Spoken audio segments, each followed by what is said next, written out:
Hello everyone, in this video we're going to talk about the probability of dependent events.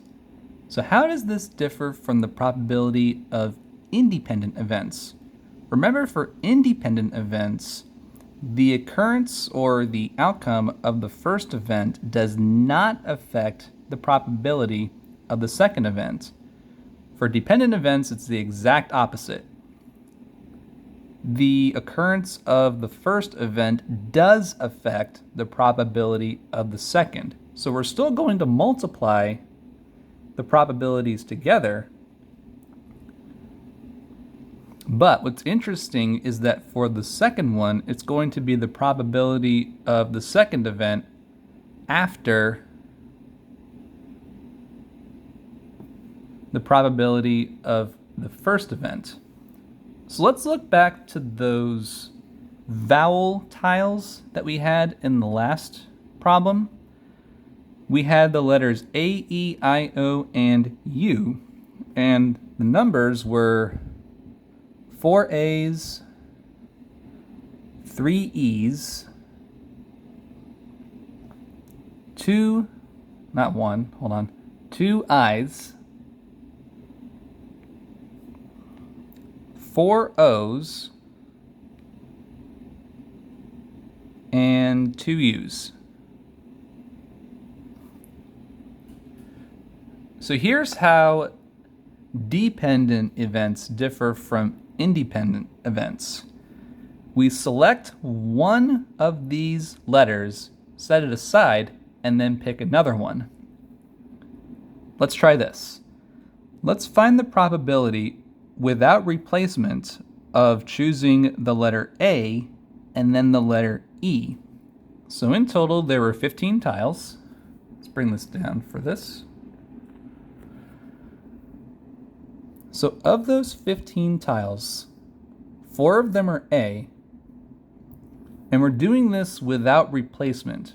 So that means if we're going to draw an E next, there are 3 of those, but remember, because we did not replace, there's now 1 less tile in this group.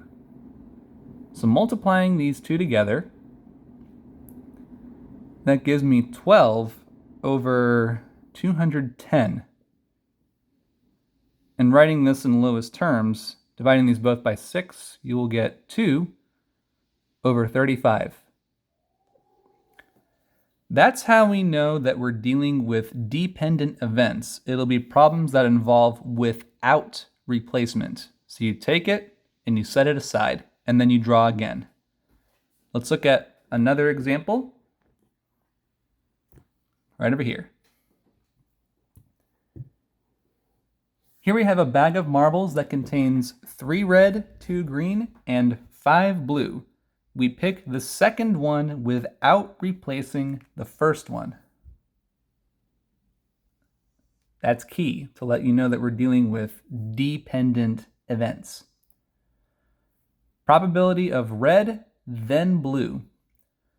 So we have 3 plus 2 plus 5, that's 10 in total. Let's work this one out first. So that's 10. Of those 10, how many of them are red? 3 of them. And we're calculating this without replacement. So assuming we draw red, there are 5 blues, but now there's 1 less tile overall because we're doing it again without replacing. So that's 9. This probability is 15 over 90. This can be reduced to 1 over 6. So it is possible, it's just that it's not very likely for this to happen. Let's take a look at the last one here. Probability of drawing a blue and then a green. So the probability of drawing a blue of those 10 marbles is 5.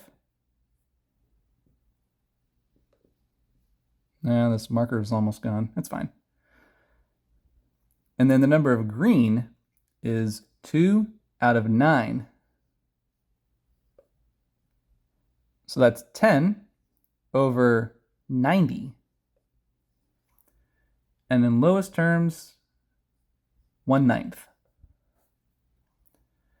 The big difference between independent and dependent is if there is replacement, or if the outcome of the first event will have an effect on the probability of the second event. If it does affect the probability, that is dependent. Thank you so much for watching, and I will see you later.